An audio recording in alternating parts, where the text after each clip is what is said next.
to the discussion for geomorphology, question number 2 in paper 1 in our geograph paper. Right, we are going to go through the basics of geomorphology and also combining it with the practical aspect of map work and GIS concepts. So we are going to have a run-through discussion for our study guide, our guide that we use for geomorphology. We'll be just using it as our guide for the discussion, and mainly we want to focus on examinable areas so that we prepare you for the coming examinations.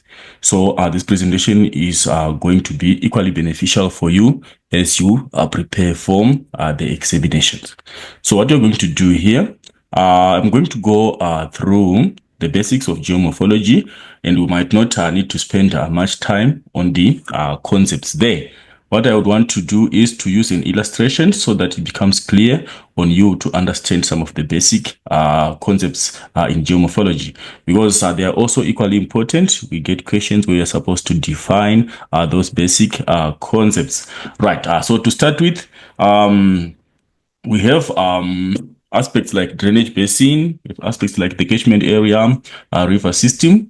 Right, we just want to try and illustrate the application of such concepts on a given illustration. Right, we're going to use this illustration that we have here. Right, if we see, when we talk of a river source, we are looking at that place where the river originates from, or where the river starts from. That is the source of the river. Like if you can check here, you can see that there's a river which is just starting from that particular high-lying area. And our sources for the rivers, remember, usually most of the rivers, they start in high-lying areas like in the mountains. So the source, that is the basic point of start of a given stream or a river, where it starts, or where it is originating. Right, and then we also have what we call a tributary, like what you can see here. Right, a tributary basically is a stream that feeds into the main stream. We have a smaller stream which feeds into the main stream, and we also need to note the confluence. What is a confluence? A confluence is the exact meeting point or the joining point of a stream and its tributary. Like if you can check here, there is a tributary coming from this side, and there is a major river which is coming from that direction. They are meeting at this particular point. So the meeting point of the tributary with the main river, that is the confluence. Then we also have another term that we call the mouth, like you can see as indicated here. The mouth, that is ultimately the end point of the river, where the river is now feeding its water or its discharge into the sea. So the end point of the flow of the river, where the water now is getting into the river, that is what we refer to as the mouth of the river. Right, again, we need to look at the interfluve, like what you can see also there. Right, and the watershed. I want to illustrate or to try and make it clear between those two concepts, because usually they are not well understood by most of the learners, and sometimes they fail to distinguish between those two, or they will end up assuming that those two are the same. Basically, a watershed is not the same as an interfluve.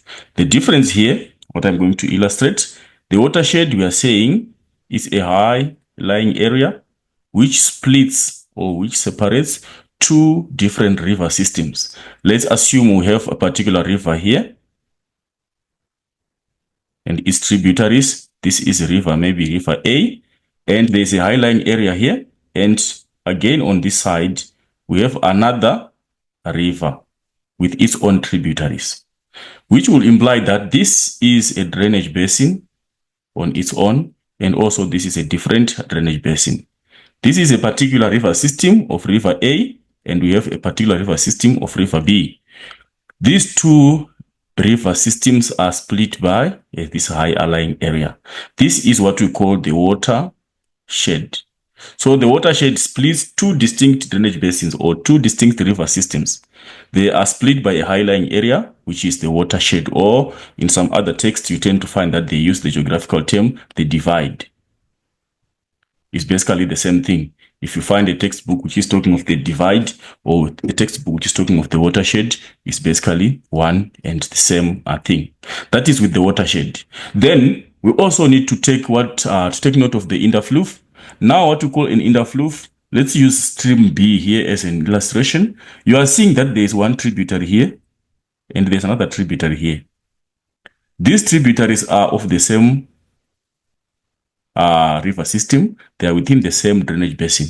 But however, the two tributaries will also be split by some high-lying area. So the difference here is now that an interfluve is now separating, it's a high-lying area which ultimately separates streams within the same drainage basin, or it's streams of the same river system being split apart by a high-lying area. This high-lying area is within one drainage basin, is working on one river system, but this one is distinguishing two completely different river system, or is separating two distinct drainage basins. So that's the difference between a watershed and an interfluve. Right, we cannot waste time on that. We want to touch on key aspects. Right, what you should also note here, usually you get questions that relate to the influence on infiltration and also the influence of surface runoff in relation to a particular area. So these are just basics, or this is information related to the influence of factors that influence infiltration of water and ultimately surface runoff. Right, I'm going to elaborate on those two aspects. Right. Infiltration here, I think it's a common term that you must be aware of. We're talking of infiltration. We're looking at the seeping of water into the ground. When we receive rainfall, the rainfall will gradually seep into the ground. That is the infiltration part that we're talking about. And if the water does not filter into the ground, it means now it becomes part of surface runoff. So those two, they work in opposite of each other. If there is infiltration, if infiltration is high, it will also mean that there will be less surface runoff. If it means the water is getting a chance to filter into the ground, it means there is more infiltration, and apparently there will be less of surface runoff. So those two, they work hand in hand, or they work in the opposite direction of each other. If this one is high, it means surface runoff will be lower. And in area where there's surface runoff, which is more, it means there will be less infiltration. What are the factors? Amount of water already in the ground. If the ground is already saturated, it means it cannot absorb in more water, or cannot allow for more water to filter, because the holding capacity will be exceeded. Evaporation rates. It also means where there's high evaporation and there is less water for infiltration. For example, in the hot areas like in the arid regions or in the desert areas, you tend to find that the rates of evaporation will be very high because of high temperatures. The water does not find time to infiltrate into the ground. Rather, it evaporates because of the high temperatures. Then also gradient of the slope. When I'm talking of the gradient, I think you know what gradient is as a basic concept under network. Right, we're looking at the steepness of the landscape here. Steep sloping areas, they do have more of surface runoff. And general sloping areas, they have less of surface runoff and more of infiltration. If the gradient is general, it means the water will find time to slowly sink into the ground. But if it's steep, it means the water won't find such time and is only forced to overflow the surface as surface runoff. Then nature and amount of precipitation, it also a determining factor. If we have light precipitation, like little rainfall, it means that the rainfall will be able to filter into the ground slowly. But if we have heavy rainfall, usually it compacts the ground because of the impact of the drops of the rain, which will be heavy, and it will promote more of surface runoff and less of infiltration. Right, these are some of the factors just in passing, but you should be well aware of them, and you should be able to figure out how they affect those two processes of surface runoff and also of infiltration. Right. In as much as that is concerned, we need to also check on typical questions. These are low order questions which are related to the basics of geomorphology, where water that flows on the surface after rains, we've talked about that, that is surface runoff. High-lying area that separates two rivers in the same drainage basin, we've also elaborated on that. If it's in the same drainage basin, we have differentiated between an interfluve and the watershed. The interfluve is the one which is within the same drainage basin. Then water found below the earth's surface, a river that flows throughout the year. There's also something that I might need to maybe to elaborate on when we go to the types of rivers, but however, that is going to follow in the coming discussion. Right. Then there's another aspect of drainage density that we might also need to check on. We need also to know about drainage density of a given area. Right. What we call the drainage density in this instance, we are looking at the number of streams in a given drainage basin. And that will lead us to the geographical effect of high drainage density areas and low drainage density areas. Meaning to say, where we have so many streams developing, we have an area which we refer to as a high dense drainage or high dense drained area. It's high density because the streams are many. If we were to look at the number of the streams in the basin, if there are many, then it's high density. And it also relates to these factors now, these factors that affect infiltration and surface runoff. Where there is more infiltration, where there are factors that favor infiltration, there will be low density. For example, in areas where the rocks are very permeable. Rocks which are permeable and soil which is permeable, it means it's got allowance for water to pass through it. And those areas, it will also mean that they will promote more of infiltration and less of surface runoff, which will result in lower density. There's fewer streams which are going to develop in those areas because much of the water is fed into the ground and does not find time to flow over the surface. So you need to relate drainage density to those factors that affect or factors affecting infiltration and surface runoff. So we are saying of high drainage density where we have quite a large number of streams, and low drainage density is where we have less number of streams. So typical questions that you might get may be related to map work. A question might ask you compare the density of given blocks. Compare the density of block B4 and the density of block C2 on the topographic map. You just have to figure out from the given blocks and check which one has got more streams and which one has got less. The one with more streams, obviously, is the one that is a high drainage density area. And also the one with less is the less drainage density area. And also, besides checking on the number, you can use the cumulative length of the streams. If you were to add all the streams to make them one in that particular basin, how long were they going to be? Like, what am I saying here?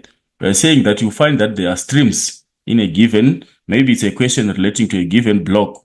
There is a block and maybe there is one main stream and there are the tributaries there. And then if there is a comparable block, again, where we are supposed maybe to compare, you tend to find that maybe in this block, the streams are something like that.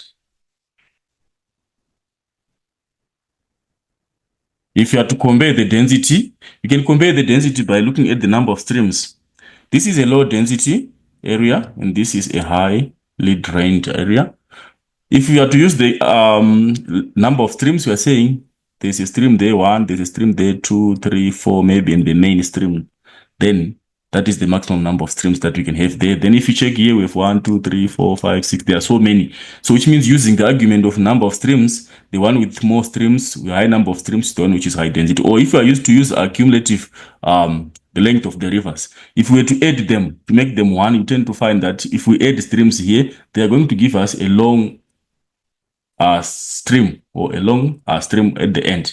But if we add up all these, they will just maybe give us a relatively shorter stream. So that is basically the basis of what we call drainage density. Right. And let's move on and try to look at the other basic aspects of our discussion. Right. We are relating this to mapwork application or concepts here. If you find, like, for example, what is F? Given now that you are now applying the basic knowledge that you have of geomorphology, you should be able now to relate it to the given map situation. If, for example, the question is saying, identify this feature F here. Obviously, we are seeing that there is a stream which is coming from there and a stream which is coming from this side. These two streams are meeting here. That would definitely mean that this is the confluence of those two streams. They are meeting at that particular point. Or if you can check here, area C, if you check area C there are some contour lines which you can see on this gray area, indicating that this is a high-lying area. And this high-lying area, there is a river system which is indicated as A here, which has got this dam and which continues in that direction. Then if you also check on the western side, there is another stream there which is also indicated with its tributaries. So definitely area C, if you get a question which is asking about what area C is, it means definitely water C, area C, that is the divide, or that is the watershed, because it's basically splitting one river system on the other side and another river system on the other side. So those are the basics that you should apply in terms of the concept of geomorphology, relating them to mapwork. Right. We might not need to waste much time there. And also, maybe the other question that you need to also to note is the direction of flow of a river is one of the most critical things under mapwork that learners usually fail to figure out. If the question says, identify the direction of flow of a particular river, there are basics that you should always refer to that will give you a clue of how the river is flowing, in which direction the river is flowing towards. Right. I will just maybe make an illustration and try to highlight from the map to show those particular aspects. Right. What you need to check first, you can check on the clues on height. Check on the indicators of height. What are the indicators of height on the map? We know well that on our maps, the topographic maps, they give us the shape of the landscape. We have indicators of height on the map. Like, for example, you can check for contour lines. These brown lines that you are seeing there on the map, these are typical contour lines that you are talking about. So those ones, you can use them to determine the nature of the landscape. Which side is higher and which side is lower, by reading the contour lines. Right, that is number one. You can use the clue, the indicators of height, which can be a contour line, or you can use the benchmarks. And you can also check on spot heights.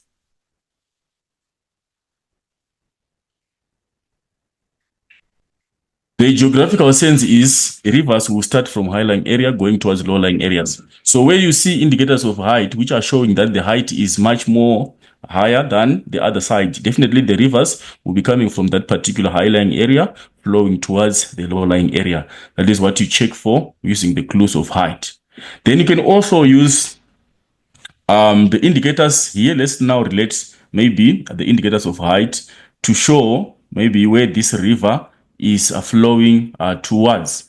If you can try to figure out, unfortunately, our contour lines are not very visible, and the indicators of height, but the indicators of height you can see, we have 220 on this contour line, we have 203 on that spot height, we have 222 on this spot height, and also you can check we have 177 on this particular area. So what is the implication? It means this area here is a high-lying area with heights above 220. And this means this area is a little bit lower with height of 203 meters, and this one is slightly lower with a height of 177 meters above sea level. So those are the indicators of height that are equally important, that can guide you also to determine the flow direction of the river. Then, besides using the indicators of height, you also need to check on the contour lines. Here in this instance, you check the sequence of the contour lines as they cross a particular river. If we have a river and we have contour lines which are indicated, which coincide and cross that particular river, they will have a specific or a particular pattern which they are going to be portraying. Like, for example, we are saying we have a stream like this. The question is saying where it identify the direction of flow of this particular stream here. Right, without you taking the indicators of height, or without you using the other indicators of height, you can figure out by the sequence of the contour lines. Right, what is going to happen is the contour lines will bend upwards upstream as they cross the stream, like this. If this is a contour line, when it crosses the river, you can see that it's bending upwards like that. Another one will also come, it will bend upwards, it will continue like that. If there's another one, it's going also to bend upwards and like that. So where the contour lines are bending towards is where the river is coming from, which means this river here, if the contour lines are having this sequence, the river is going in that direction, is flowing, going in that direction, because of the nature of the contour lines as they cross the river. Right. And also what you need to check there is, besides checking the contour line pattern, how are they bending as they cross the river, you can also check on the areas where the tributaries are joining the main river.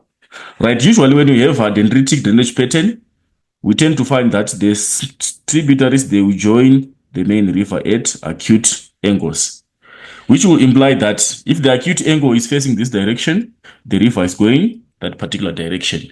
The tributaries will join at angles less than 90 degrees like this. If the tributary is joining like this, the acute angle is facing that direction, the river is going in this particular direction.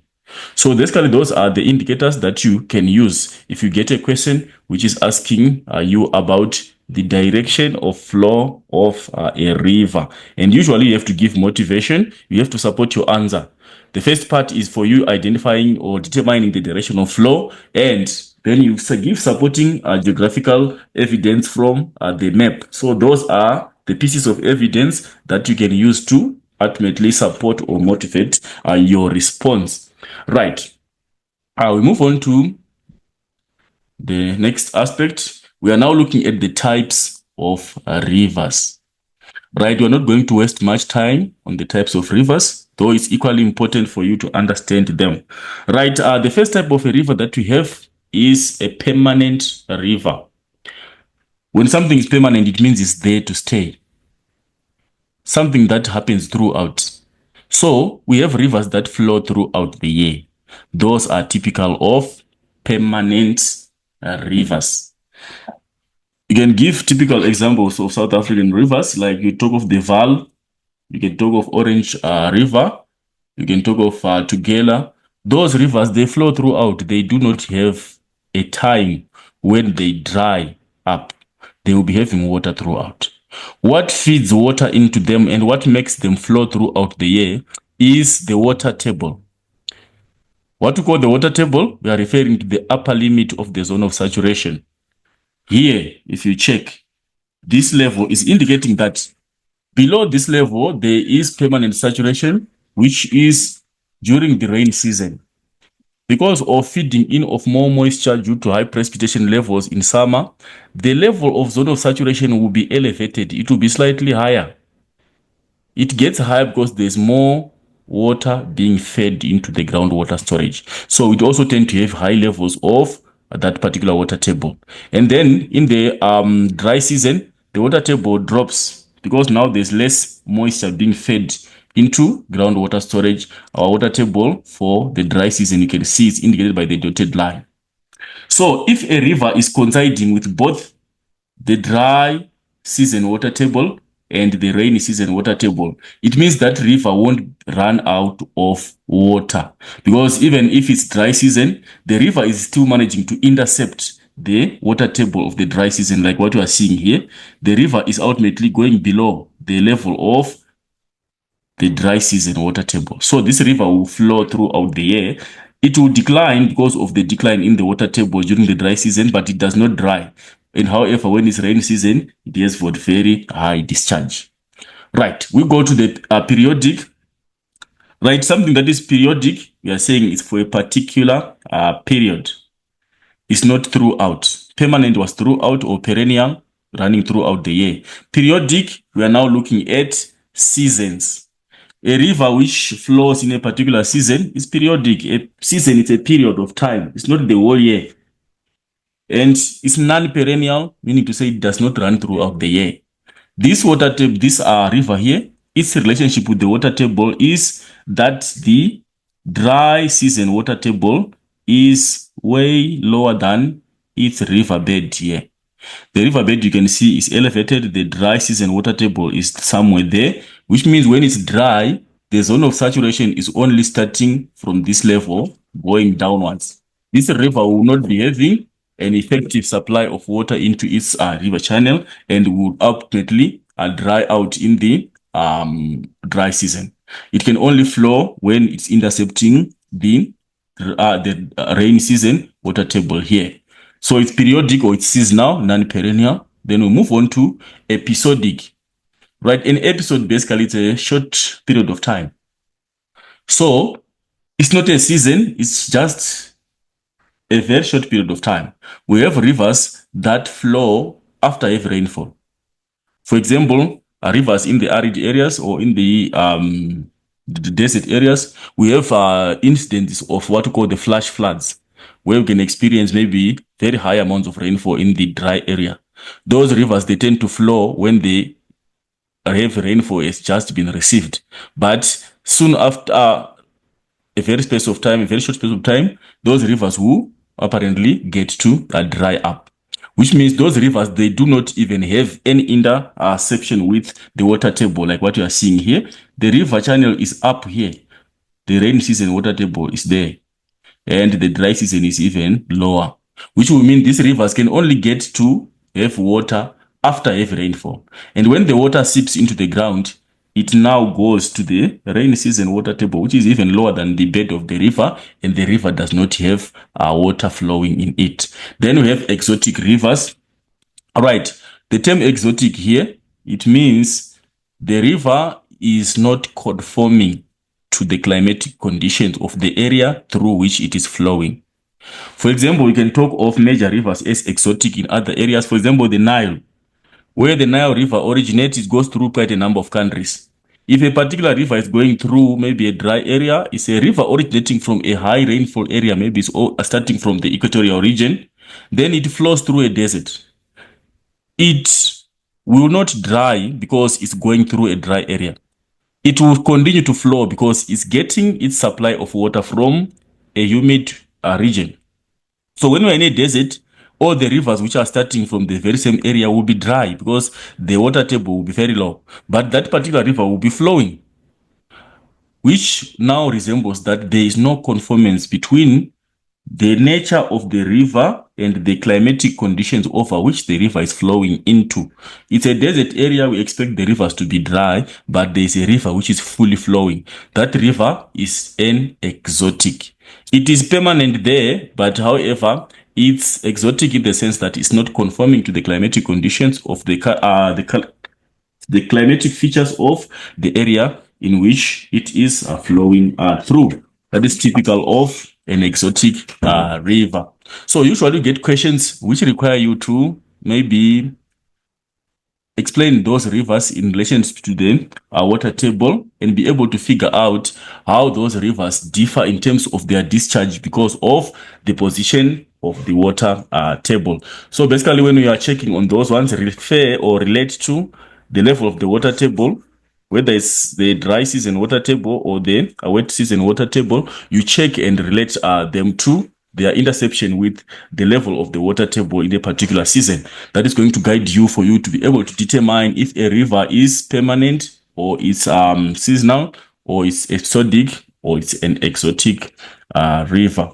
That is basically with the drainage with the types of rivers. Right, we move on to drainage patterns. Right, when you're looking at a drainage pattern, I think we can see we have different shapes which are being portrayed by these rivers as they join with each other. Right, like if you can check here, this is a common drainage pattern. This is a dendritic. Dendritic, which is a Greek word relating to a tree and its branches. If you check this this drainage pattern here, it is more or less resembling a tree with its branches. So, and also if you check the size of the angles through which the tributaries are joining the major river, they are joining them at an acute angle, an angle less than 90 degrees, which also implies that is typical of how a tree is and its branches will be resembling. So this is the first drainage basin, which is most common, which is dendritic. Then we go to trellis. Trellis, the difference there that you need to note with dendritic, you can see the difference is in the size of the angle at which the tributaries join the main river. Right, this one we find it in areas where there is uniformity in terms of resistance to erosion on the underlying rocks. If the underlying rocks are of equal resistance to erosion, we tend to find that we have the dendritic pattern developing that particular area. And with trellis, you can see now that the shape is no longer the same. The angle at which the tributaries are joining the major river, they are joining at right angles, or they are ultimately having this 90-degree angle at which they are joining on the confluence with the main river. Right. This happens in areas of alternate hard and resistant and soft rocks. When we have a typical situation like this, you see this is a ridge. This ridge here, maybe it's a fold, and again we have another ridge on the other side. This will imply that we have hard and resistant rocks by the ridge area here. While we have a valley in between, this valley is going to cause the development of the major river along that particular valley. And the tributaries, they won't be as long as the major river. Why? Because they are bound by these bands of hard and resistant rocks which are forming those ridges. So it means if there is a tributary developing from either side of the valley, the tributary is going to be shorter because it's limited by the hard and resistant rocks on either side which are forming that ridge. That is why you tend to find that we are having these tributaries. The main stream will be much longer compared to its tributaries because they are limited. It's most likely we are having layers of hard rocks here, layers of hard rocks. The alternative softer rocks are the ones that will be in the valley where the main river is going to effectively erode and create a longer river or a longer stream channel along the low-lying area in the valley. Right, that is with trellis. I'll move on to radial. Right, I also want you to note the difference here before we have a confusion. Right, when we're talking of radial, we are saying the streams are starting from a common area which is high-lying and they are going towards different directions, radiating, coming from one central point, but moving into different directions. So in this instance, usually we have typical landforms like the volcanic domes. Where we have a volcanic dome or where we have the volcanic mountain, usually we have a lake on top of the volcanic feature, and that lake will act as a source of supply of water for the developing streams around the dome area. And meaning to say the central point is elevated, is high, and is where the rivers are originating from. It will mean that, like for example, if you check here, the volcanic mountain is here with the caldera lake on top of it, and the streams will radiate in given direction, in different directions. They are all starting from the same source around the focal point of this dome, but however, because of the differences in elevation and differences in gradient around this geographical feature here, they are going to radiate and flow into different directions. This is the opposite of the centripetal drainage pattern. This is radial, and when we have a low-lying area, or maybe it's a marshy area, it means the surrounding areas will be higher and the rivers are going to feed into the low-lying area. This one now is the opposite of this one.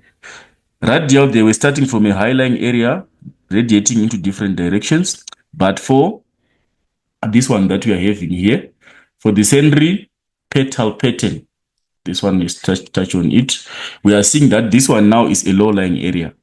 And these rivers are now feeding into the low-lying area. They are starting from the surrounding highlands and they are feeding into one common low-lying area, which is a basin structure. So you must not confuse the two, not confuse radial with a centripetal, because the streams will be going into different directions. Remember, centripetal is a basin shape, the landscape, and radial, it's a dome shape for the landscape.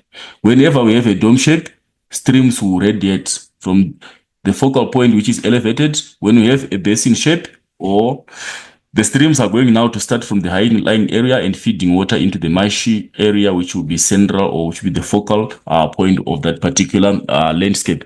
So that is the difference between those two. And when you are relating them to make map work, the aerial view usually appears to be the same. It will be the same because if you are taking an aerial view of radial, like here, it's more or less the same as the aerial view of this one. But what you should now note is, if the question is asking about the type of pattern, is from a topographic map, you now have to use your skills of figuring out the height of the surrounding areas. If you see maybe there's a spot height inside here, which is maybe giving you a height, maybe it's 1,240, and you find maybe there's a contour line around here. The contour line is written, maybe it's 1,300. Definitely, it should lead you to the understanding that the central point of this feature is low-lying and the outer parts are high-lying. And then what kind of drainage pattern is going to develop there? The streams will be originating from the higher-lying area surrounding and will be feeding into the low-lying area, which is the basin. So it's centripetal. If it's the opposite, a volcanic dome, you check the central point. If it's elevated, you see maybe there is an indication of height there. Maybe there's a trig station which is showing a higher value, and you check the contour lines surrounding, you see that the value is decreasing. Then it means the system which is going to, the pattern that's going to develop there is going to be the radial pattern. Right. Then we go to rectangular. Rectangular here, you can see it's rectangular in the sense that the rivers are more or less forming a rectangular shape. The streams are going and are bending at right angles, and also they are joining at right angles to the main stream. And also the tributaries on their own, they are also having a rectangular shape. They are portraying a rectangular shape. They all have 90-degree bends. So what causes such to happen is because of the underlying rocks, where we have an area with underlying rocks which has got cracks or joints, like what you are seeing here. These underlying rocks are having cracks on them and are having joints. The rivers, remember, they have to flow over areas of weaknesses. A river can effectively form when there is weakness in terms of erodibility of the surface. So our rivers will tend to flow through areas of weakness, which are the joints now. So the shape of the river and its direction is going to be determined by the cracks which are in the rocks underlying, such that at the end we have rivers following those cracks and creating right angle bends and also creating right angle confluences with the main streams. That is with the rectangular pattern. Then we go to the last one, which is deranged. Deranged is not very common, but it's also a typical drainage pattern which happens in areas where there is a typical of glaciation in most instances, where there is melting ice. If there is some ice which is accumulating, and because of the temperatures, the ice will gradually melt, and the melting ice is going to create streams or rivulets which are going to flow in different directions. Like if you can check the shape here, there's no definite shape for this one. The streams will just flow in any direction from the glaciers. That is typical of drainage patterns that we find mainly in the called climatic regions. Right, then the last one is parallel. Parallel, I think you can see the streams are running at equidistance from each other. They are parallel in the sense that if they were to continue, they would not meet these streams. They are almost appearing to be having the same distance between them throughout.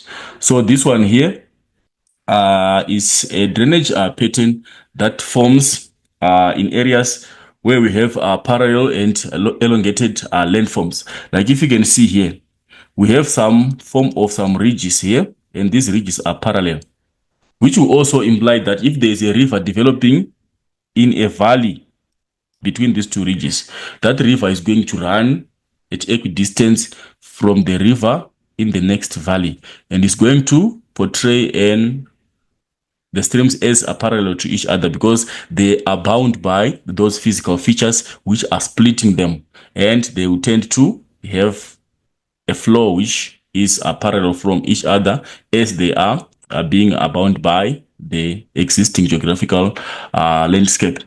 That is basically with parallel pattern. So what you should note here is you should be able to figure out those patterns on the map.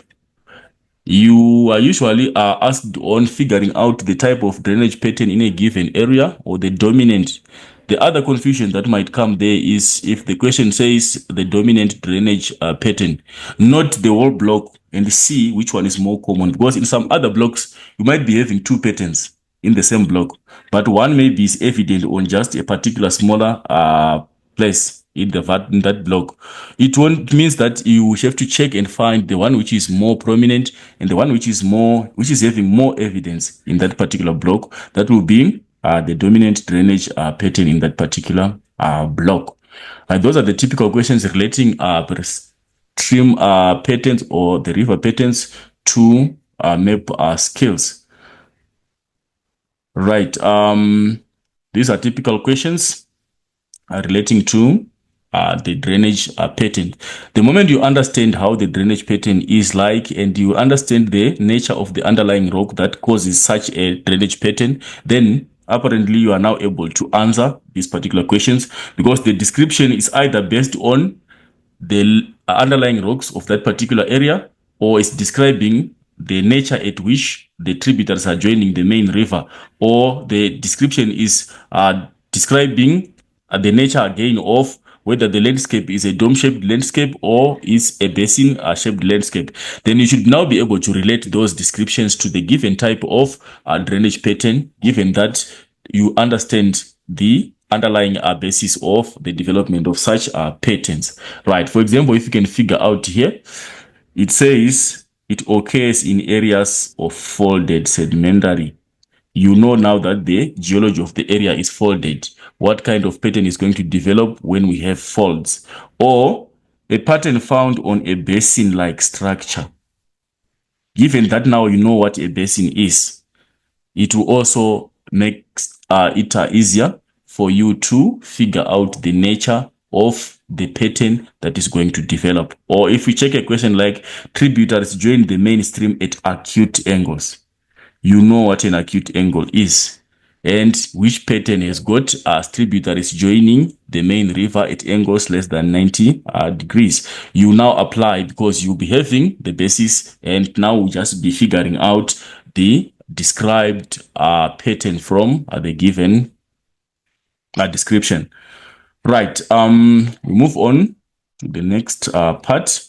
This is relating the types of rivers to map work. It's a map extract whereby there are typical rivers that you can see there, and we need to relate map work concepts to the geomorphology study of the shapes or the patterns of the rivers. Like if you check area D, if the question is saying maybe what is the dominant drainage pattern in area D, you can see how the streams are portraying what kind of shape is being portrayed by these tributaries here. It's now in application. You know the types of drainage patterns, and now you have to figure it out from the map. What is the dominant one? What is the most likely? And also, if you check at C, you might also need to figure out the drainage pattern in area C. You are seeing that these rivers are feeding into the blind spot dam, river dam here, which means this is a low-lying area. And also, if you check your heights, it will indicating that these areas are higher here. And it means the streams are coming to feed into the low-lying area, which means this area is a basin shaped area. Right, that is relating it to network. Right, we move on. We go to density. I think with density, we have briefly explained what drainage density is. When you're comparing density, you're looking at the number of streams, and you're also looking at the cumulative length of the streams if we were to cumulatively add them to each other. So that is basically with a drainage density. So if the question is saying which one is higher density, area A compared to area B, it's clear you can see that the streams in B, they are fewer, and the streams in A are more. So this is a high and this is a low. And also relating it to the factors that we have discussed previously, factors that cause high density are factors that relate to high surface runoff. In areas that cause low density, it means there will be more infiltration in those areas. And we have discussed previously on those drainage, on those factors that affect infiltration and apparently surface runoff.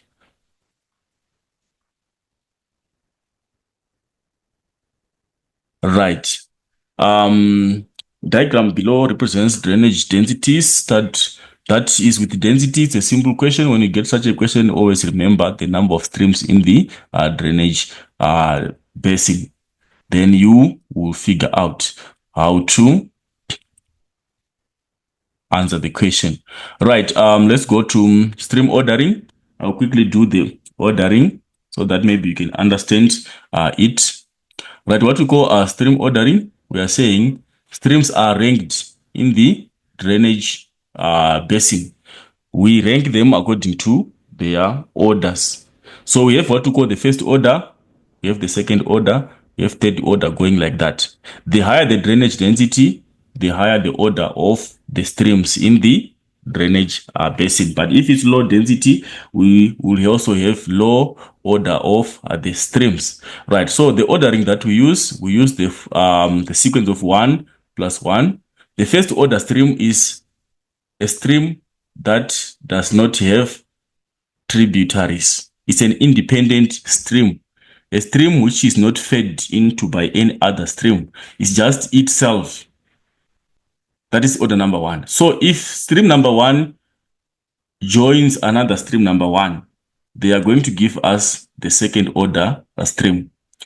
Again, if second order is joined by stream number 1, the order does not change. It remains as 2.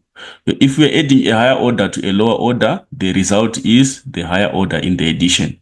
Then if stream number 2 is joined by stream number 2, it is going to give us the next order, which is number 3. And again, if stream number 3 is joined by stream number 1, we maintain the size of the first order. If number 3 is joined by number 2, again, the result does not change. It maintains the result of the higher order between the two. Then until we get to 3 plus 3. If stream number 3 is joined by number 3, they are going to give us the next order, which is order number 4. So the sequence continues like that. That is what we call stream ordering. So let's relate to this indication here. This is number 1. It's an independent stream, does not have a tributary. This is number 1, does not have a tributary. There is a confluence here. The two streams are meeting. 1 plus 1 is now changing to 2. That is why we're having 2 there. And again here, this is number 1, doesn't have a tributary. At number 1, they are joining here. They are going to give us the next order, 2. And this is number 1 is joining number 2 at this confluence. The order is not going to change. It will remain as 2. That is why there's 2 here. So it means on this part of the river, it's at stream number 2. But starting from this confluence here, we have number 2, which is being infused into number 2 again. The order now has to change to 3. And again, if there was number 1 here, this number 1 joining number 3 was not going to affect anything, was going to remain as 3. Or if we're having stream number 2, Stream number 2, which is made up of 1 plus 1 to give us 2 here. If this 2 was going into 3, it was not going to change the order. It was going to remain as 3.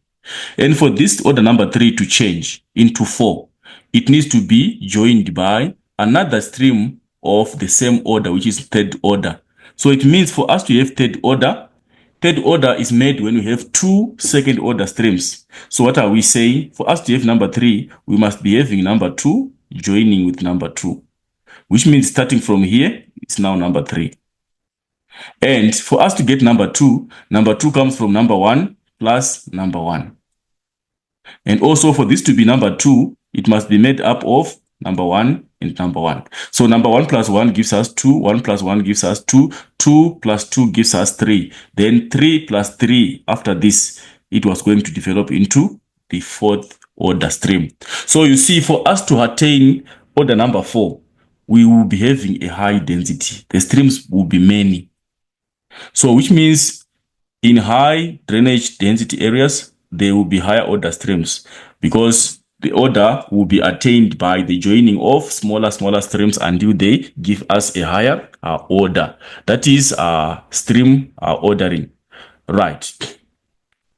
Then if we try to check on map application, you can also get an area whereby they will ask you about the order of the stream. If there's a labeled stream and they will ask you about the order of that particular stream, determine the order at a given stream.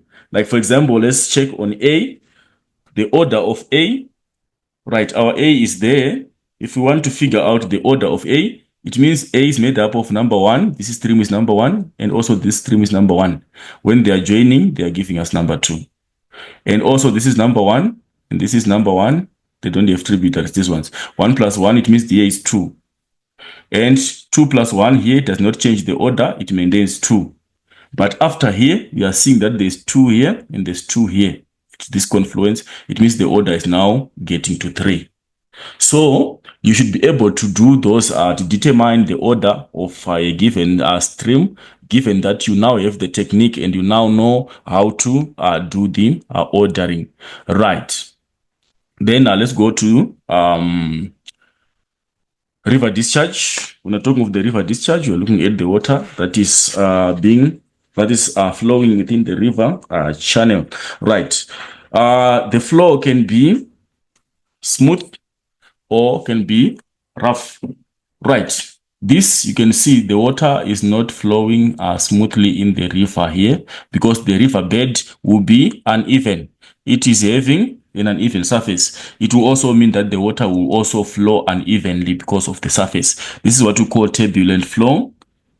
There will be turbulence, meaning to say the water won't be smooth. It will be up and down, and it's turbulent flow. And this one where there is smoothness, the surface is smooth, the water flows smoothly over the bed, is called laminar flow. That is basically the distinction between those two types of flow. Then we also have the river processes that do happen in the river. We have erosion, we have transportation, and we have deposition. Right, let me quickly focus on the erosional processes that happen in the river. Right, we have erosion of material in the river. And under erosion, what you must note, you must be able to figure out the types of erosion that happen in the river channel. Right, we have number 1, we have what we call headward erosion. Then number 2, we have what we call vertical erosion. And number 3, we have what we call lateral erosion. Right, what kind of erosion is this one, which we call headward? This one is the type of erosion that is responsible for making the river longer. It lengthens the river channel, meaning to say the source of the river will always be migrating. As the source of the river is migrating, it also means the river is getting longer and longer. That is headward erosion. And then vertical, this one now is the erosion which is responsible for the deepening of the river channel. The river channel becomes deeper and deeper because of vertical erosion. Like if it's eroding like this, it will mean that the channel becomes more and more deeper with time. That is vertical erosion. Then lastly, lateral. Lateral, it means sideways. Sideways, what happens to the river channel? It becomes wider. It widens the river channel. So those are the three basic types of erosion that happen in the river. In case you get a question which asks you about the type of erosion, always remember that we have headward, vertical, and lateral, and you should be able to distinguish on how they affect the river channel. Right, we move on to the next aspect, which is the river's longitudinal profile. We are looking at the longitudinal profile. Remember, we have two profiles. We have the longitudinal and the cross profile. The longitudinal, we are talking of the river from its source right through until we get to the mouth. This is the longitudinal profile.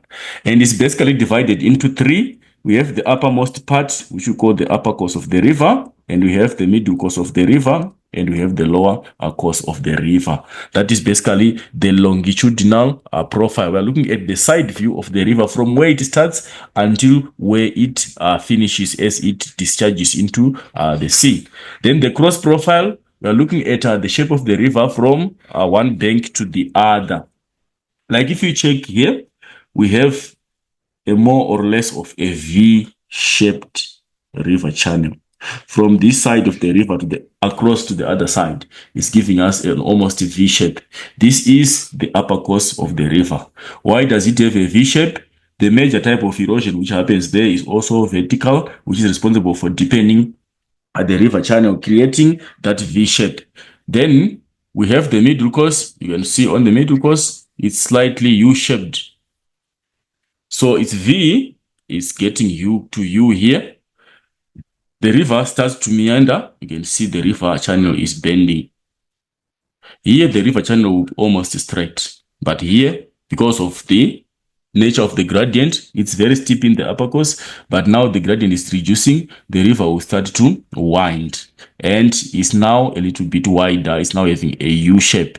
Then in the lower course, the third part of the profile, longitudinal profile, where the river is now feeding into the mouth. The river now is very wide open. You can see there. And that is where we also talk of the floodplains developing and also the typical landforms of deposition like the deltas forming as the rivers feed into the sea. Right. We move on to river grading. When a river is regarded as graded, it means there is a balance or equilibrium between erosion and deposition. Whatever is eroded and whatever is being deposited, they are balancing up. And that is going to give us a smooth concave shape for the river. If a river is balancing between deposition and erosion, it's going to achieve a grade whereby the river is going to have a smooth concave shape. From the source of the river to the mouth, the shape is a smooth concave. That is a grade. The river will be graded. Then ungraded rivers, we are saying when either erosion or deposition dominates, those two are not in balance. Either there's more erosion and less deposition, or there's more deposition and less erosion, which will mean that the river channel won't be smooth because those two are not balancing. And that is going to give us landforms like the waterfalls here. This is a unique point. There's a sudden drop in gradient along the river channel, which will mean that the river is not having a smooth concave shape and therefore is not graded, is ungraded. That is basically with a river grading. The river is ungraded if it does not maintain or if it does not achieve a smooth concave shape from where it starts until it gets to where it ends. And also, what you should note there are the base levels of erosion, the lowest level at which a river can erode. That's the base level.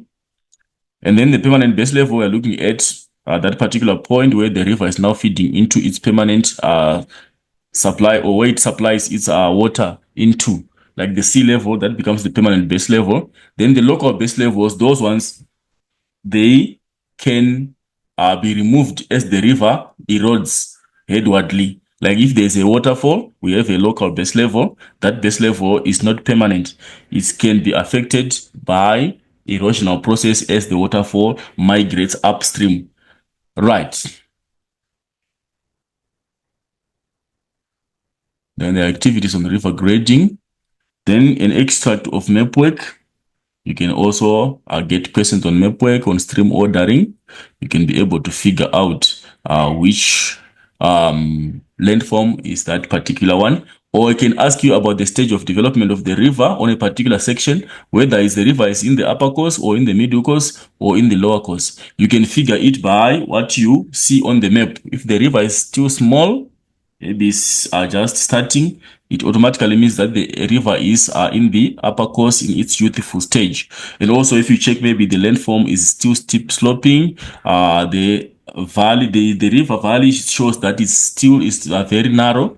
It will give us supporting evidence that we are still in the upper course. But if you see the river channel widening on the map, it means now it's getting into the middle course. Or if you also see the river channel starting to wind or meandering, that will be in the middle course. As we go to the lower course, there's more of deposited material. You tend to find that the landforms that are going to form in the lower course, you tend to find like there might be maybe some deltas forming there, the wide flat plains. It means that the river is now in its lower course on the map. So those are typical questions that you can get when you are relating geomorphology to map work. Know the stage of development of a river at a particular given section. Be able to use the evidence to figure out which stage of development has the river reached on that particular part. Right, we'll move on to the next aspect. We are looking at fluvial landforms. Fluvial landforms, basically, we're going to summarize them. What you must note there, I will give special attention to the process of meandering and the formation of the oxbow lake.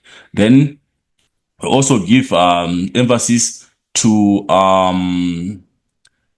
the braids, and also we can give a special emphasis to the process of basically those aspects. Right, let's start with the first part on the meanders. Right, I will try to illustrate as quick as is possible so that we have a clear understanding, and also we need to relate some of those concepts to the map part. Right, what are we saying here? We are saying we do have a bend along the river channel. That is what we call a meander. Like we are saying, the river channel is not flowing straight, but is taking a winding route. If the river is flowing like this, it's not flowing straight. Our river says the direction of flow is that one. It's that one there. It's going in that direction. This river is meandering. This is what we call the meander. The river is bending. And what is the implication of the bend along the river channel? It implies that here, if there's a bend, the water is going to be flowing faster on this outer curve of the bend here. And the water is going to be slower on this part of the curve here. Water has got capacity to flow faster here because this curve is not very pronounced. But this curve here is very blind, and the water will reduce its velocity. So on this part of the bend here, this is what we call the outer bend. It's the outer, and this one is the inner bend of the meander.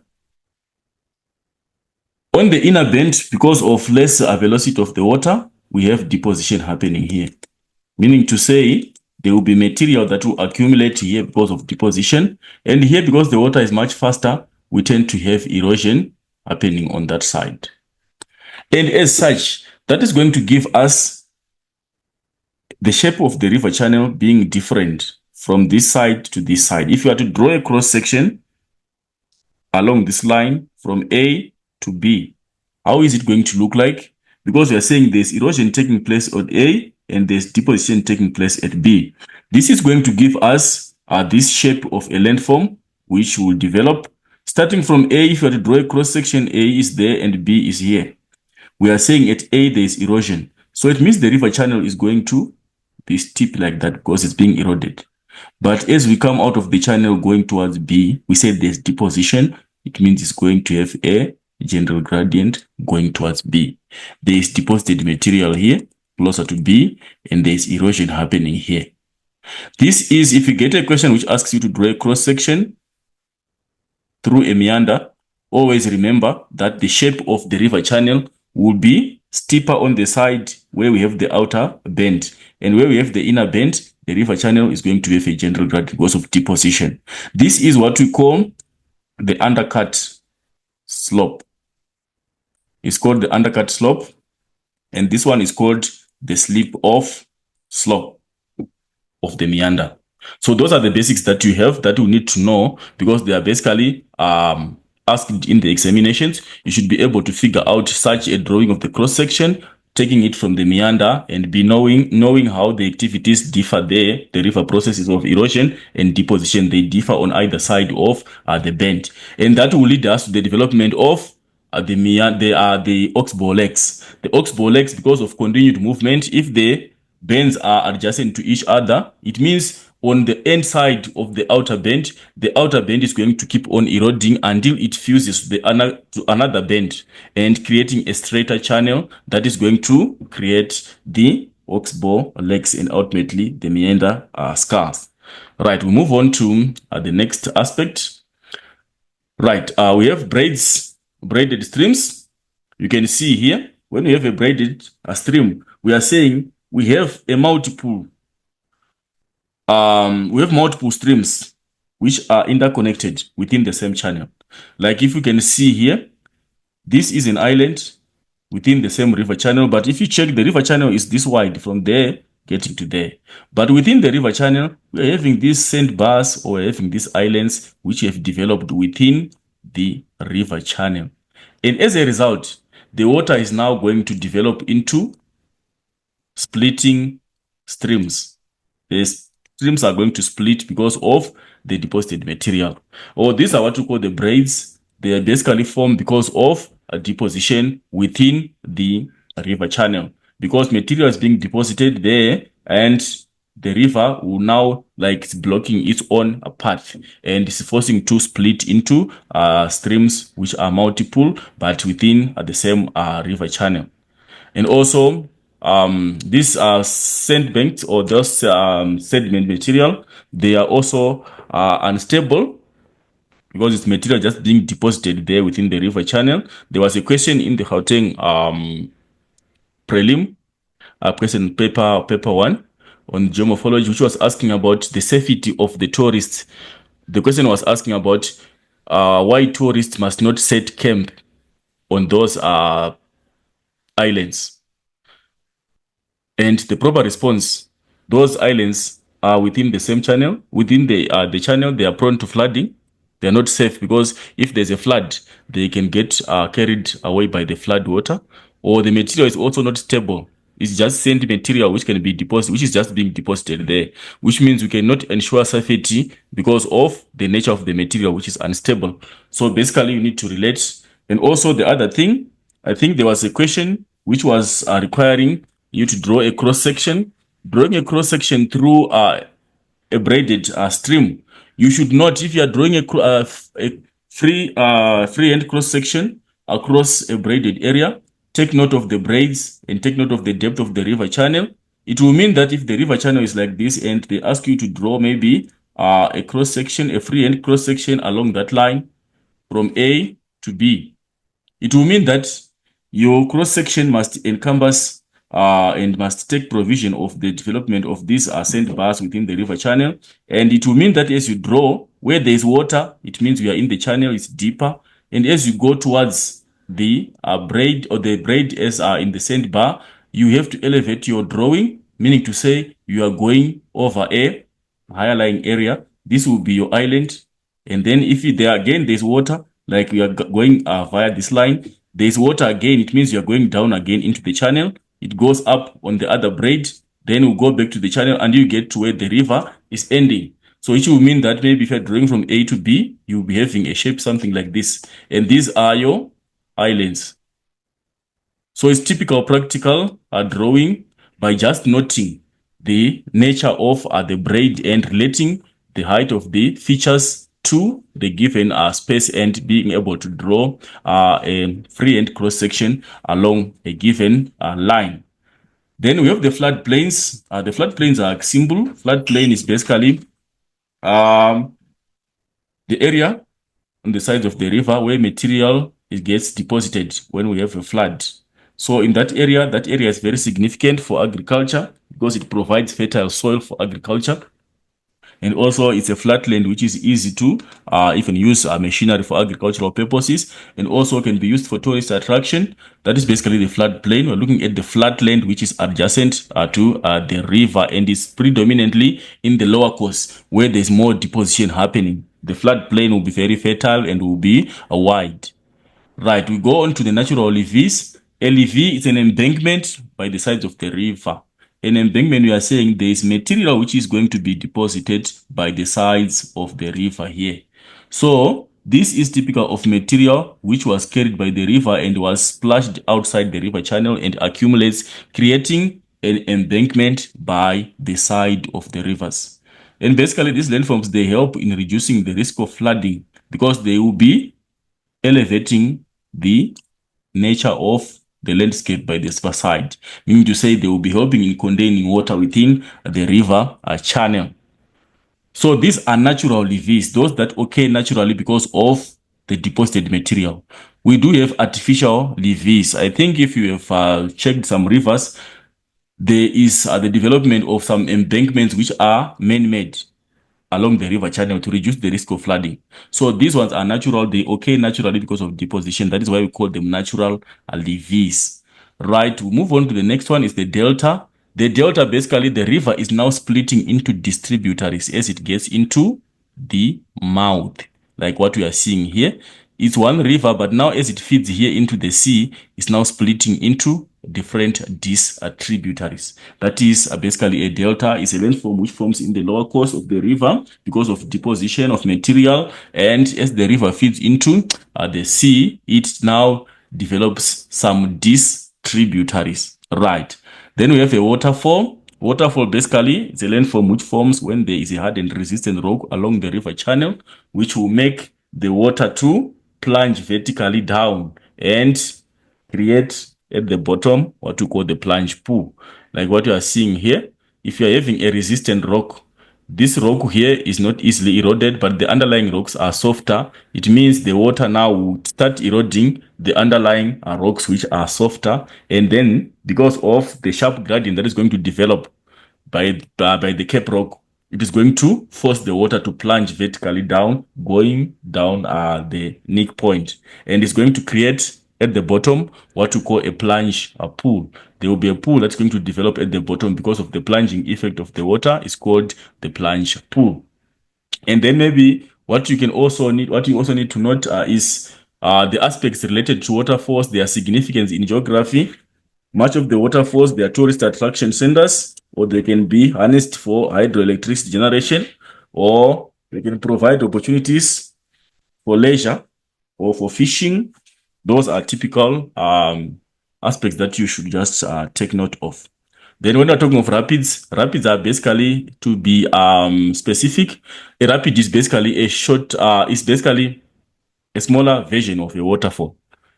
Like you can see there, the water is plunging, but this one is not pronounced as a waterfall. It's just a smaller version of a waterfall. It's a rocky area where there are resistant rocks, so the water tends to flow very fast and to be tumbling over those rocks. Like what you can see, we're having white waters there is because of the nature of the flow of the river as it goes over those surfaces. Right, then we need also to look at map work application. You need to know areas where we have waterfalls. On the map, we should figure out sense and figure out geographical arguments as to the existence of waterfalls on the given part of the map, and also the different landforms. You need to figure them out, like the meanders on the map. You need to see them and be able to justify their existence. And also, I talk of aspects like those braids. You can also visualize them on the map and also justify their existence. And that is basically referring the fluvial landforms to map work skills. Right. Then we have river rejuvenation. Right, with the river rejuvenation, when we're talking of rejuvenation, we are saying the river is regaining its erosive power. The river has got more power to cause erosion. And what kind of erosion is predominant is vertical erosion. The river starts to erode vertically or to deepen its channel after gaining power. So the definition is simple. The river regains its erosive power. The river now is getting younger, is now having more energy to cause vertical erosion. That is basically the definition of river rejuvenation. Right. What might be the causes of river rejuvenation? What gives the river energy to start to erode again? Is a drop in sea level. If the level of the sea gets lower, it means now the river has to erode the whole channel upwards to attain a new base level, to attain now a smooth concave shape, which is realized from the new level of the sea. And then increase in rainfall. If an area receives more rainfall, it means the rivers will have high discharge. And with high discharge, it will also mean that the river will regain its energy to cause erosion.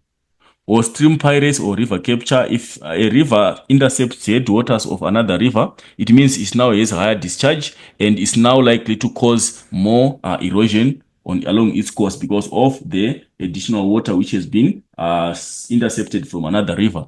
Then isostatic uplift. If an area is uplifted, maybe it's folding, which has happened, it means the steepness of the landscape is also going to be altered. The river will have to flow over a steeper surface. So the steeper the surface, it also means the velocity of the river is going to increase and apparently is going to cause more erosion. And then lastly, decrease in stream load. If there's less load, it means the river will be flowing faster. And then it's going to cause more erosion. Then what is going to happen? The landforms that are going to happen, we have terraces. Terraces, those are basically stepped sides of the river. If a river rejuvenates, it's going to create a channel within a channel because of vertical erosion. That will lead to the development of stepped sides on the sides of the river. Then a nick point. We are looking at a nick point, for example, a waterfall can develop along the channel. Where the river is now meeting, there's a new profile which is being created. The river is now trying to create a new channel, but however, if it meets an area of resistant rocks, it will not effectively co-join the old one to the new one, and that is going to create an area with a sudden drop in gradient, which we call the nick point, like what is indicated. Then incised meanders, because we talked about meanders having some erosional processes taking place on the outer band. They will be incised, meaning to say they will be deeply cut into because of the velocity of the water and the energy of the water. It means the bends of the river are going to be very deeply cut into because of the impact of the power that the river will be having. So basically, if you are looking at those two, a river which has rejuvenated, it will now get a deeper channel like that one there because of the erosive power, which will be vertical erosion. Then we go on to river capture. I think this area here is very important for you to understand and for you to figure out so that we do not have complications in the examination. Right, river capture. Basically, I've explained what river capture is. We are looking at when a more energetic river intercepts the water of a less energetic stream. Here, I want to emphasize, you must not use a bigger river intercepting a smaller river. It's not about the size of the river, but it's about the energy. A river which has got more energy, it advances headwardly until it gets into another stream and it intercepts the water into its own supply. What should you, what must you not? Let me summarize it quickly. Right. We are saying we are having one stream and we have stream A is flowing in that direction and we are having maybe stream B is flowing in that direction. These two streams have got their tributaries like that as they flow. And we are saying there's a watershed in between here, which is splitting stream B from stream A. But however, because we are saying one is more energetic. Let's say it's A, which has got energy. A maybe is flowing over a low-lying area and is having energy. Its tributaries are going to advance through the watershed, and apparently they are going to join the other side of the watershed. And it means the moment this happens, the water now is being diverted. Water which was supposed to feed into this stream is now being diverted to come and feed into this one. So this is the process of capture that we're talking about. An energetic river is this one, is advancing, is eroding headwardly, is lengthening each channel because it has energy, and it will end up getting to intercept water of the other stream here, which means now the water is going to be diverted into the flow of stream A. That is basically the process of river capture. Then there are key elements that you need to note, right? We have what we call the captured stream, like what we are seeing here. Right. Captured stream, we are looking at the stream whose water has been intercepted. The stream. Then if you check, we have headward erosion. Headward erosion is basically the erosion which is responsible for lengthening the river channel. So what does it mean here? We also have the capture stream. The capture stream is the stream which intercepts the water of a weaker stream. So it means if river A is the capture here, it is going to cause headward erosion. Headward erosion in the sense that is going to lengthen its channel, and it will end up getting into the area of river B. The moment it gets here, the water now diverts, it feeds into here. So basically that is the process of river capture. We have a captured, this has lost its water, and the captor is the one that has intercepted the water. And we have headward erosion, which is responsible for lengthening the channel. And we also have what we call the elbow of capture. Like we are seeing, an elbow becomes now this bend here, where the process of river capture has happened. Here, the water now is going to bend to feed here. So this bend that is going to be created is what we call the elbow of capture. Then the wind gap, because now there's no constant supply of water, this part might dry up and the river might continue downstream. It has lost its original supply of water. There's going to be a gap that is going to develop there. That is what we call the wind gap. So basically you should know and be able to label those parts of the process of stream piracy and be able to figure out. And then you should know the implications of river capture. If a river has lost its water, it has got both negative implications and positive implications. If stream piracy has happened, it is going to affect positively the human activities, maybe on settlement, on recreation. You must be able to also explain. And as you explain, remember, you must give your factor and you must qualify your factor. Right, that is the process of stream piracy, or the process of river capture. Right, I will quickly explain on antecedents and superimposition. Right, with the antecedents drainage, we are saying there is a situation where you find that the river's flow direction does not conform to the topography of the area. Like we are saying, a river is cutting through a high-lying area. A river cutting through a ridge. How did the river manage to cut through a high-lying area? It's either because of superimposition or antecedents. In this instance, we are saying a river can be imposed on a particular landform. The landform was there initially, like what we are seeing here. This landform was there before this river. It was existing underground. It's still hidden, and the level of the earth's surface is still higher there where the river is flowing. So when we are saying the landform is older than the river, we're saying the landform was there, but was hidden underground. The river was still somewhere up before it got to impose itself on the landform. So the river is flowing, but the landform is underground. But gradually, because of erosion, the river is going to lower itself until it gets to reach this landform here. And because the river will try to maintain its course, it is going to cut through that landform like what you are seeing here. it will manage to cut. It has superimposed on the landform. It has visited the landform which was hidden underground. It imposed its course on top of the landform, and because of erosion, the river will manage to cut through the landform, which will mean that we can have a river here now which is cutting across a high-lying area like what we are seeing here. This area is high-lying, but the river is managing to cut across the high-lying area. This is superimposition. The river is younger than the landform. The landform was there before the river, but the river now got to impose itself on top of the old existing landform, and because of erosional energy, the river managed to cut its course through the landform. Then antecedents. We are saying with antecedents, the area was initially flat. But however, because of some isostatic upliftment or because of folding, the topography of the area got to change. So it means now the river is the one which is older. The river was there before the landform got to be altered by tectonic forces. So in this instance, the river was there flowing on a flatland, but however, because of the tectonic forces, they got to fold the area.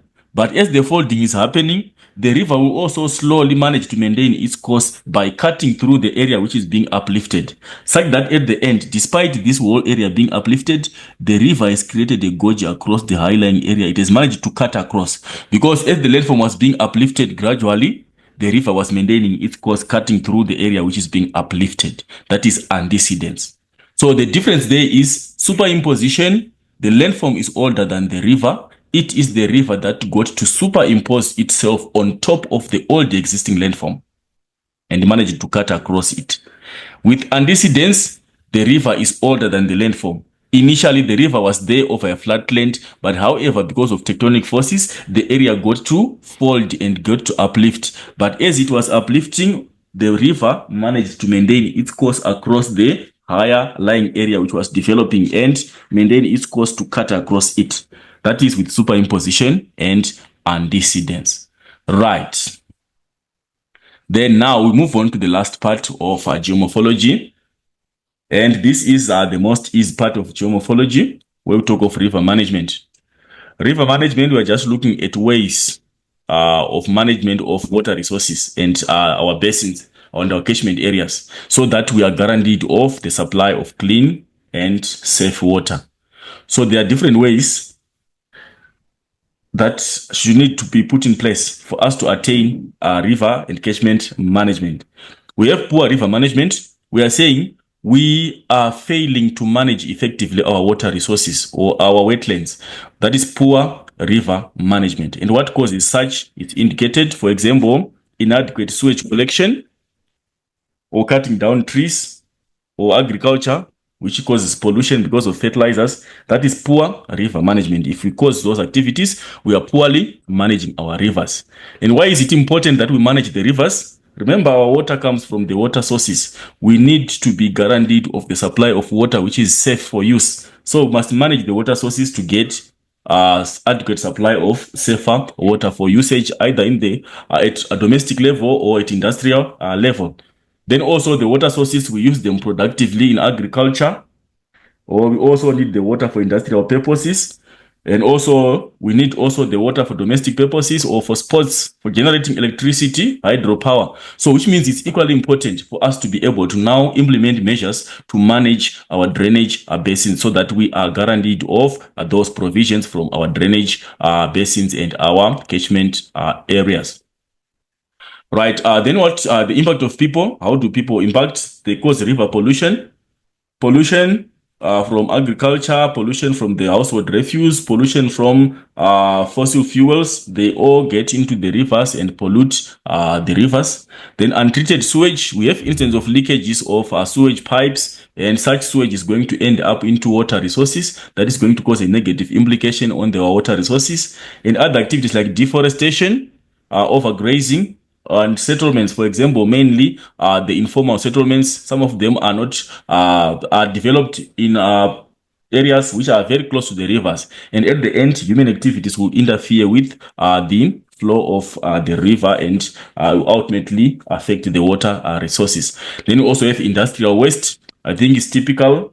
Some industries, they do pollute the river or the water sources, which will also mean that they are going to compromise the quality of the water resources.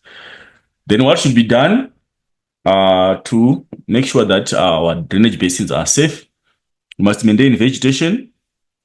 Also can use the legislation, which means the laws. Educating people is very important. Some people harm the environment out of lack of knowledge. They must be made aware through educational campaigns. Or you can do international cooperation to manage rivers, or wetlands must be conserved.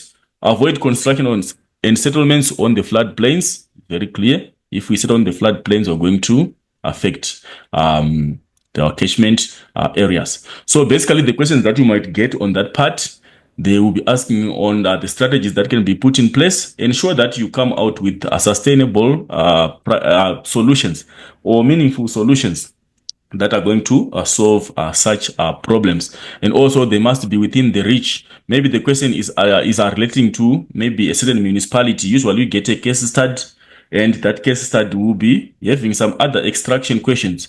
Ensure if a question is a quotation question, quote evidence to support mang. You must just go to the source, extract the information as it is, and be very precise to get the information as it is. And if it's a question, or maybe it's a paragraph question, then find solutions which are sustainable. Maybe the question is saying, discuss how the municipality of whichever town can be able to maintain the water resources or can minimize the harmful effects on the water resources. You must come out with sustainable and meaningful and feasible solutions. So basically in preparation for the geomorphology question, remember all those aspects. Is geomorphology question number 2, and you must attain the highest possible mark in that particular section of geomorphology, which is question number 2. And also in question number 3, we have aspects related to geomorphology, either in map calculations or maybe it's the GIS part. You should also be able to figure out such that at the end, your final score is very high and pleasing, and it is very possible. It just needs a determination, and it just needs you to be real. Be real to yourself, maintain self-confidence as you get into the examination. Do not get distracted and focus. And also try to understand the key aspects of the question before you answer the question. Scrutinize the question and be able to figure out the demands of the question before you answer it. And as you answer, ensure that you follow the factor and the qualifier. Give an answer to the question and explain or qualify that answer. That is basically how you should go through your questions, and at the end, you will get a very good grade. If it's sketching, use your skills of drawing. Draw a free and cross section from whatever area to whatever area. Be able to figure out the indications of height and also apply the knowledge. How is the slope like on this part of the area? How is the slope like on this part, because of the different aspects that will be happening there. And definitely, much of the questions also might be application questions. If you get an application question, just try to think like a geographer in the world. What actually is happening? How can we solve such problems?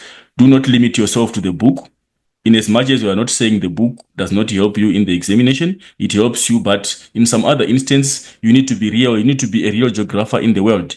Try to figure out how best we can deal with some geographical problems, or how we can improve our geographical understanding within the reach of our environments. Right, so basically I think our discussion has come to the finalization. We have reached the part that we thought we were supposed to cover for geomorphology, and I hope your examinations will be fruitful, and there is nothing that is going to come outside of what we have covered. It means what you only need to do is to get to understand the question and still remember the content and apply the content to the given context of the question. Then everything will definitely go very well. So I hope you are going to be blessed, and you're going to write well, and you're going to get your intended good grades. It's me, your host, Conrad Mupinguri. Thank you.